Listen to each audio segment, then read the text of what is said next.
السلام علیکم۔ بسم اللہ الرحمن الرحیم۔ سوال نمبر 40080، عنوان دم کب واجب ہوگا؟ سوال: میرا سوال یہ ہے کہ اگر کسی پر دم واجب ہو تو کیا اپنے سامنے ذبح کرانا ضروری ہے؟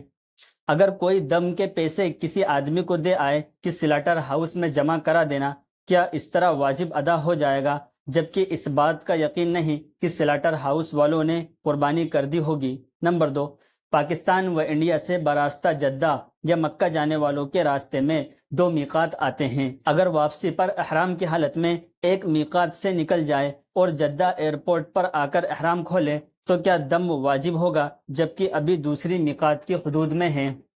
جواب نمبر 40080، بسم اللہ الرحمن الرحیم، فتویٰ 1061۔ بسلسلہ حج یا عمرہ اگر کوئی دم واجب ہو گیا تو اس کی ادائیگی حرم میں ہوگی۔ سرزمین حرم سے باہر ذبح کرنے سے دم ادا نہ ہوگا۔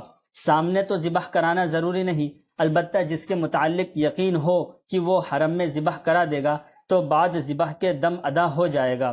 بہتر یہ ہے کہ فون سے رابطہ کر کے مزید تحقیق کر لیں۔ نمبر 2، واپسی سے کیا مراد ہے؟ کہاں سے واپسی پر احرام کا مسئلہ معلوم کرنا ہے؟ واللہ تعالی عالم۔ دارالفتہ دارالعلوم دیوبند۔ السلام علیکم۔